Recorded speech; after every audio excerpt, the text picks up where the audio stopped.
Time to Shine Today podcast Varsity Squad. This is Scott Ferguson, and Maggie Dolan is 45 and isn't dealing with getting older very well. 17 years ago, she gave up her job in publishing to raise her daughter, Gia. But now her only child is about to leave for college, and Maggie isn't sure what her new purpose will be. That's from the back flap of From After Happily Ever After, that is written by my really good friend, Leslie Rasmussen. I'm not going to say it again. We're just going to call her Leslie because it's a tongue twister for me. But her book got a 4 out of 5 on a Clarion rating, which is pretty kick-ass out there, folks.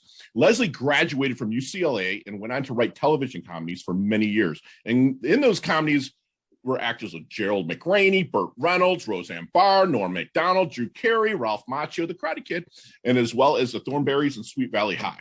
Most recently, Leslie has also written personal essays for Huffington Post, MariaShriver, and SheKnows. Leslie lives in Los Angeles, who attended UCLA, go Bruins, with her husband and 2 sons. And Leslie, thank you so much for coming on. Welcome to the Time to Shine Today podcast. Thank you so much for having me. You're very welcome. Introduce yourself to the squad, but first, what's your favorite color and why? My favorite color is navy blue, not just blue, but navy blue. Why is that? You know, I used to think it was because it was calm and it was the ocean. And so I looked it up one day and it said that it represents coming in and out of one stage and into another and facing the unknown ahead. And that to me was so exactly me. I feel like I have gone through so many stages and faced so many things unknown in my life. And so I don't know why, but I loved that color for years. And I thought it was because I served 7 years in the Navy and you were just bringing it out. Could be that too. I love it. I know it's a Navy. I know. I love it. I love it. So you have a magnificent life. My really good friend, Meg Nasro, that lives here close to me here. Meg. Meg's the best. Yeah, South Florida. I mean, I read a chapter of her book every day, Butterflies and Bliss, because it's broken down and she knows it. And I love Meg. Love her. Yep. So let's get to the origins of you. You know, you've done a lot of stuff here. You've written for some big names. You're an author of a book, which, by the way, we'll have a giveaway, so you have to listen to the end, squad. So let's get from maybe a little bit of origins and like work your way up to where you're at now. Okay. Well, basically, like you said, I graduated UCLA, and when I got out, I went to work at what was MTM Studios, which is Mary Tyler Moore, used to be. And while I was there, I watched a lot of writers, and I just kept thinking, the Newhart show was there at the time, and I kept watching them and thinking, I could do this, which is crazy, but I did think that. So I started writing, and I met a woman who was on a show called Major Dad at the time, and she loved writing. Yep, exactly, Gerald McRaney. And she sent my stuff to her agent, and she got me my first script on the show. And so it went from there. So I did sitcoms for a while. But then I got married and I had children. And once that happened, it was just too hard. The hours are crazy. So it was just too hard to stay doing that. So I stopped and I had my kids. And then when my youngest went to kindergarten, I changed careers because I didn't believe and I couldn't get back in the business at that point. So I became a nutritionist and I got a master's in nutrition. And I did that and I opened my own business. So I did that for 10 years. And during that time, I kept writing. I loved the writing and I was writing a lot of essays, personal essays, nutrition essays, and a lot of them went on Huffington Post and the other places that you mentioned. And then after what came about 10 years, my son was going into high school and he was busy. And I realized I want to write. I don't want to do the other anymore. So I closed my business and I started writing the novel. And at first, I thought the novel was going to be nonfiction because I interviewed a whole bunch of women. I was at this stage in my life. And then I realized, you know what? I love writing fiction. I love writing dialogue and all that kind of stuff. So that's kind of where I ended up. And that's where I am today, having done that. So was this probably maybe 86 to 90 time frame with Newhart and coming into Major Dad? Yes. Okay. It was. I got married in 89. So yes, it was right around there. Yeah. Got it. Because when you said Mary Tyler Moore, I'm like, you do not look old enough. If you're watching Squad on YouTube or whatnot, she's a beautiful woman, doesn't look old enough to be back in Mary Tyler Moore. But then I remember Newhart's show, which was the cabin and all that other stuff that they stayed at. Yeah. The inn, yeah. Yeah. And Gerald McRaney, I had the pleasure of meeting him because in the Navy, I was at the Universal Studios, and we were like, they were saying, hey, if you go watch this game show, then you can go watch a taping of Major Dad and also Married with Children. So I was there. It was so cool. I was like, oh my gosh, got to go back. It would have been really funny if it was my episode, but I know. Which episode was it? Oh my gosh, honestly. You know, it's fine. I've written so many things since then. I don't even remember which one that was. That's terrible, but I'd have to go back and look. What was the thing that went off in your head, Leslie, that said, you know what? I know your son, the time constraints with school and whatnot, but what was it? You alluded to a little bit. What was it that made it click and say, I'm going to write, I'm going to get back in front of my computer? And it's kind of a business parable, if I'm not mistaken, correct? Okay. Yeah. So what was it? What clicked? To write the novel you're talking about? Yes, love. Yes. You know what? Every time I wrote a personal essay and they went on Huffington Post, I got so many amazing comments about my writing and just how much people related to me. And so I thought, you know, I have something to say, especially for women who gave up a job that they loved and then ended up, you know, raising their kids, which I do not regret, but trying to get back in. And I had talked to so many women during this time. I had tons of mom friends, and a lot of them were going through the exact same thing, thinking, oh, my kid doesn't really need me every day. What am I going to do? And I just missed the writing. I love writing. I've written my whole life. Even before I knew I wanted to be a writer, I was writing. And I think I just really wanted to get back to it. And I also was a nutritionist during the recession, which was not easy. And then coming out of the recession was fine, but it still was something that wasn't my true passion, even though I enjoyed nutrition.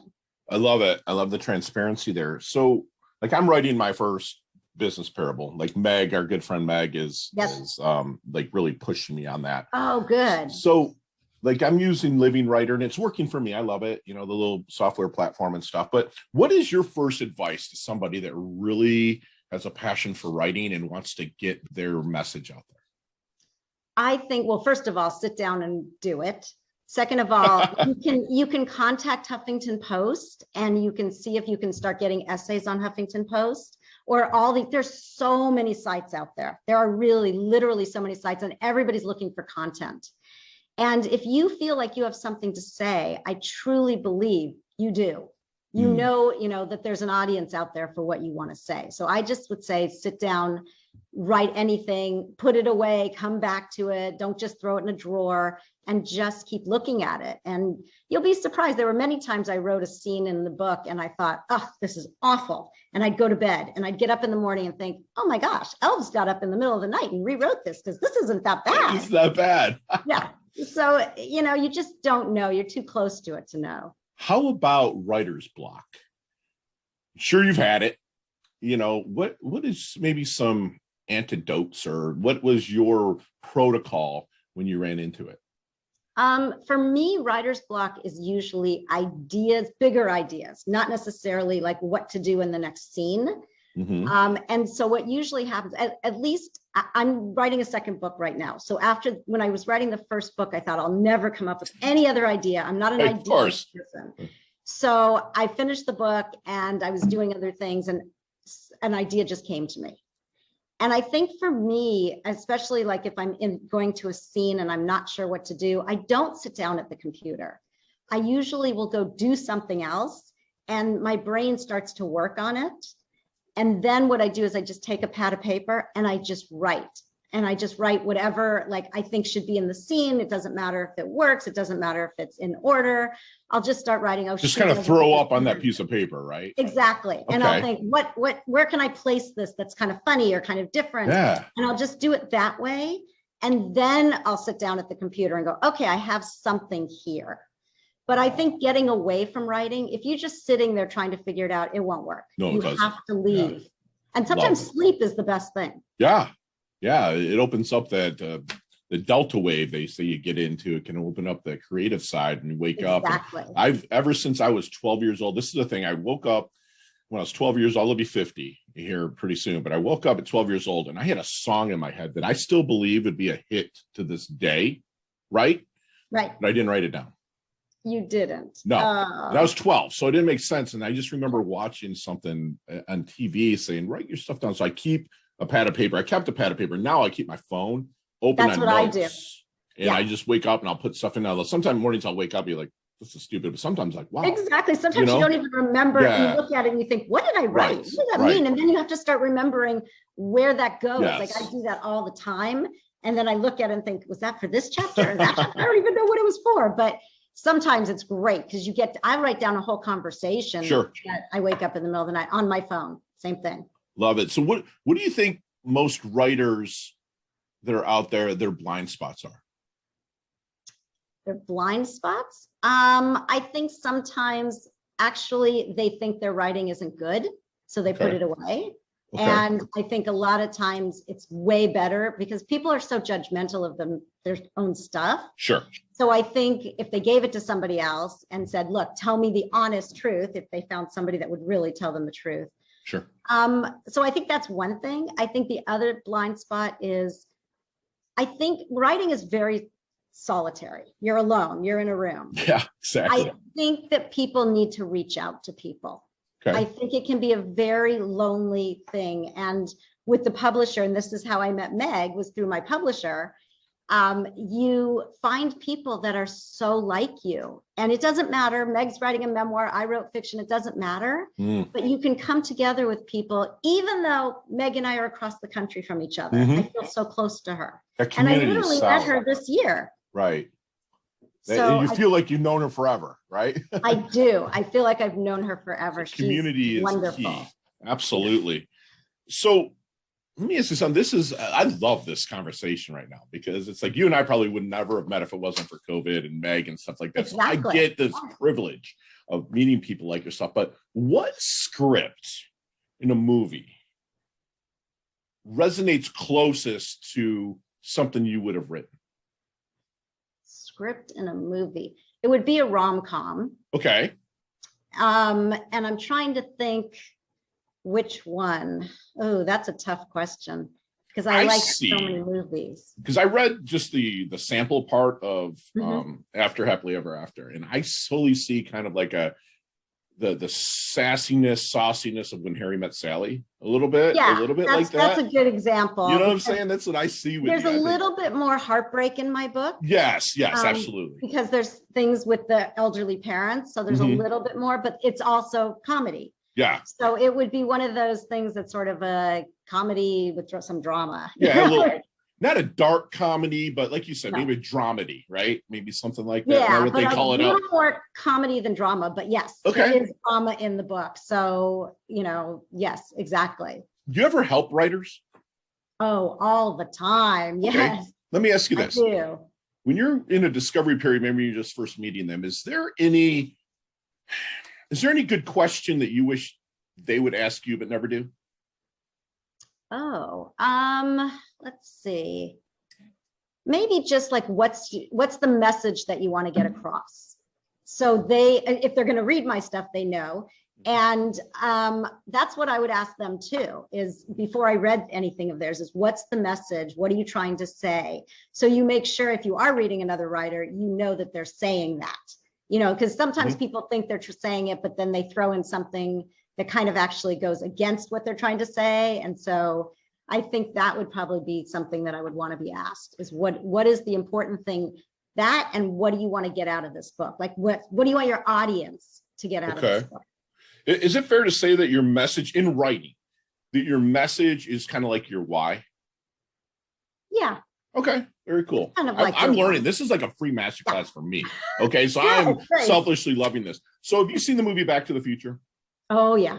Okay, let's get in that DeLorean with Marty McFly. Let's go back to the 22-year-old Leslie. What kind of knowledge nuggets, that's what we call them here at Time to Shine today, what kind of knowledge nuggets are you dropping on the 22-year-old Leslie to maybe help her level up, shorten her learning curve, and blast through, maybe just a little quicker? I probably would tell her a couple of things. One is, I would say, don't worry, you will get back, whatever you're doing now, how much you love it, even if you think it's going to go away, it will come back, even if it comes back in another way, another, idea. And I would tell her, 22-year-old Leslie was really, really, really confident and really knew what she wanted and where she was going, which is interesting I graduated and I just knew, I didn't know exactly that I wanted to be a writer, but I knew I wanted to be in the business. That was something I knew from a very young age. I used to sneak into Universal Studios long before 9/11. You could sneak in through a bank. Sure, right. And I used to sneak in and walk around and pretend I was important. And I just knew the lots were very important to me, just being there. So I would tell her to just keep going and keep pursuing exactly what you're doing. And 22-year-old Leslie was also, at the time, women were not easily brought in. I would originally want to be a regular producer, a line producer, and there were a few women, but there weren't a lot. And I was jumped over by men who had just entered the business over and over again. And I think that's why I started writing too, because I was getting frustrated, and I thought there's got to be a place for women and as a writer. Right. But it still wasn't as much as it did eventually become. Wow. So I would just say, keep on going. Don't get frustrated, even if somebody else who happens to be male jumps over you. Wow. That's fantastic. So that's true too. I'm resonating with that right now. Yeah, so it was very true. How do you want Leslie's dash remembered? You know, that little line in between your incarnation date and your expiration date, your life date and death date on your tombstone. How do you want Leslie's dash remembered? I wanted to say mom, wife, and best-selling author. Hey, I love it. I love it. And it is. It's fantastic. 4 out of 5 in clearing. Because, you know, writing an indie book myself like this, it's like, that's a really good rating. Were you pretty stoked when you got it? That was the very first review like that came in. And I was thrilled. Freaking awesome. Like, when you put a book out there, you're so vulnerable and you have no idea that anybody's going to even like it. So it's your baby and you're wondering if they're going to tell you it's ugly. So to get that review first was like such a relief. So what keeps Leslie up at night? Oh, my second book, usually. I knew it had to come back to something with your writing. That's so. Yeah, I mean, my kids are 24 and 22, and they're doing really well. One is in the business, and one is just graduated college and looking for a job as a UI designer, which I'm learning all about. And so they're doing really well. My husband's doing well. So I think it honestly would be just get through. I'm so close to ending the second book. Nice. And so I think it's just like, okay, figure it out and end it. Even though I know the ending is just doing the last couple chapters. Love it. So what do you think people misunderstand the most about Leslie? Misunderstand from what? Misunderstand the most about Leslie. Oh, about me? I would say sometimes they think that I have everything together. And when I say, oh my gosh, I'm falling apart, they're surprised. And I'm like, yeah, I'm very organized. I have things together, but I'm a human being. Yeah. And I fall apart and I get nervous and everything else. Wow. So you are vulnerable. You are very vulnerable. Right. Yes. So let me ask you something then. How do you bring yourself back from that when you're feeling vulnerable? Usually my husband does. I mean, I just go to him and tell him, and he usually will bring me back. Him or my friends. I'll just put it out there and just say, look, I'm having a tough time. And I'll get, especially Meg, she will send me something to cheer me up and make me feel better. And I'll read it and I'll think, okay, you know what? My problems are this big right now, just I'm feeling vulnerable. Wow. That's amazing. And you're so transparent. It's so refreshing, especially if somebody that's been in the business, So I love that. I love that. So Leslie, let's, out of this equation, let's take out our cell phone, our tablets, our computers. Let's cancel those out. What are 3 things Leslie can't live without? Well, my kids, my husband, my dogs. Okay. So we'll group that under family. And honestly, my friends. Okay. My friends for sure. I can't live without my friends. I don't think I can live without my writing right now. I mean, maybe someday I'll sort of put it away, but right now it's really important to me. That, and honestly, just being a good person to other people, because I've gotten, I realized that if you treat other people well, they treat you really well back. Really well. And it's really a give and take. Sure. And that to me is the most important thing. I mean, I've always been a nice person, but just putting myself out there and letting people in the same way has been something I don't think I can live without now, especially after the pandemic. Yeah, absolutely. And what you did is and have accomplished, I mean, not just, let's take out the whole men jumping over you equation, but rejection. What's your advice to people? This is kind of a cliche question, but like, what's your advice to people that are facing rejection in pretty much anything in your life? Because you are at the epitome of rejection in that world, right? Yeah. I mean, we can agree on that. So what is that? I'm going to call it lack of a term of a secret sauce that you've used to handle rejection. Well, I've handled a lot of rejection because when I was really young, I mean, not really young, I shouldn't say that. When I was after 18 to 21, I was acting. And that was a major rejection. And I was young enough where it's like, okay, nobody likes me, I'm done. So I did it for a little while. And I think that's when I realized I'm not cut out for this. That felt like a personal rejection. Sure. And then with my writing and putting stuff out there, that also is definitely a rejection. Right. I would say just, if you really love something, obviously I didn't really love the acting because I would have stayed with it and said, okay, it's rejection. If you really love something, just keep going, because the chances are, even if you get rejection, I mean, I was rejected by so many agents who did this book, and this book's won awards. So you have to know that whatever you do is not for everybody, but also those people have thousands of other things they're getting, or whatever it is that you're being rejected for. It's not a personal thing. I mean, these people didn't know me when they rejected me. It was just, I didn't give them whatever they wanted. But at some point I will. And I think that's really what it comes down to. At some point, whatever you're doing, you will find that person who says, oh my gosh, that's exactly what I've been looking for.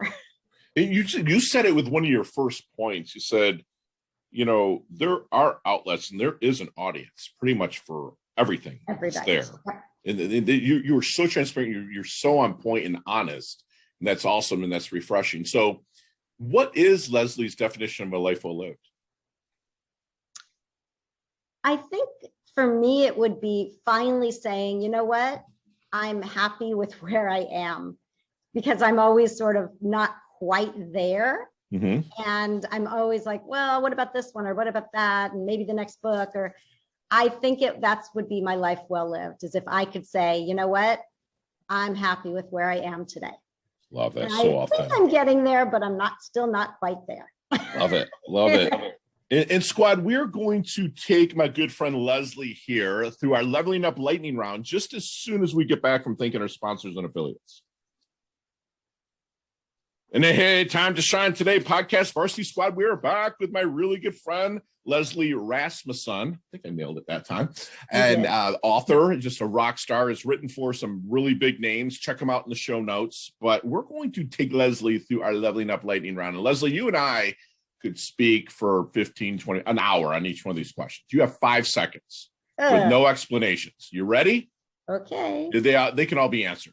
So let's do this. What is the best leveling up advice Leslie's ever received? Comparison is the thief of joy. Comparison is the thief. I'm breaking my own rule because that blew my mind. All right. So share one of your personal habits that contributes to your success. Determination and being very organized. Yes. So other than your own website, Leslie Rasmussen.com and timetoshinetoday.com, my shameless plug, what website do you like to go to level up? Ooh, I usually just put in inspirational quotes and then I read them, or I go to Meg's website. There you go. Love it. So you see me, I'm walking down the street. Man, Fergie just doesn't look like he's in his doldrums a little bit. What book could you hand me? Ooh, I would probably hand you, oh no. I have read so many books lately. Me too. I figured you would, you're a writer. I know. You know what? I would hand you, I hate to say it, but I would hand you Meg's second book, which is Sparkle and Shine? Yes, that one. Yeah, love it. Sitting on my fiance's nightstand right now. She reads it. We read a chapter of her Butterflies and Bliss every day. I love it. Love it. Yeah, that would make somebody feel better. Yes. What's your most commonly used emoji when you text? The kiss. Love it. That's cool. Chess or checkers? Oh, checkers. Me too. Chess is too much. I'm not great at chess. Who has had, and quickly on this one, first thing comes to your head, who's had the most profound impact on your life? My father. Love it. Love it. Any favorite charity and or organization like to give your time or money to? Yes, I just gave money to the American Brain Foundation.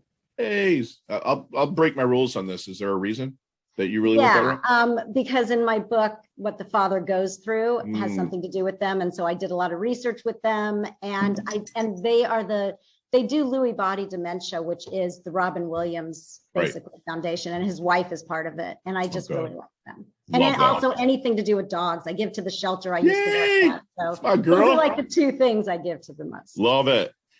Last question. You can expand on this one. What is the best decade of music? 60s, 70s, 80s, or 90s? 80s. There you go. Big hair, don't care. I love it. I love it. I love it. I just love the 80s, although I listen to the 70s and the 60s and the 90s, but I like love the 80s. It. Me too. Me too. So, Leslie, how can we find you? Well, I'm on Instagram at Leslie R. Author. I'm on Facebook at After Happily Ever After Novel. I'm on Twitter at Leslie R. Author. And did I say them all? Oh, and my you have website, your website, lesliearasmussen.com. Love it and love it. So, Leslie, leave us hold on a second, squad. I just totally got ahead of myself. I'm going to do a giveaway for After Happily Ever After. I'm going to purchase the book. and Meg is going to personally sign it and mail it to you. I mean, Leslie. You just said Meg. Oh, I'm sorry. Sorry about that. I have it in our head. Leslie's going to sign it after Meg does. I'm kidding. Leslie's going to sign it and mail it off to you. She's so gracious to take care of the postage. And for anybody that says ever after in the post, you must put it in the post in Pinterest, Facebook, LinkedIn, where it is, for some person that puts ever after in the post, then you will get a free autographed copy of After Happily Ever After by my good friend Leslie. And you have a second book coming out. I do. And what's that? That is about two women from very different backgrounds. They're both in their 30s, and they both end up meeting in a support group for the same tragedy that they're going through. And it's how they go through it in different ways. Love it. I love it. Let me ask you something, just without giving away too much. Is there a nice tidy ending to these, or does it leave you? The After Happily Ever After does not have a tidy ending. I wanted to end it incredibly realistically. Okay. And but it's very hopeful. It's just not tidy. Okay, very good. The new book, from what I haven't ended it yet, but from what I can tell, it will wrap up in a good way. Love it. Good. Can't wait to read both of them now. I just bought it, the Kindle first anyway. So so Leslie, do me a favor and leave us with one last knowledge nugget you'd like us to take with us, internalize, and take action on. I would just say, be your best self.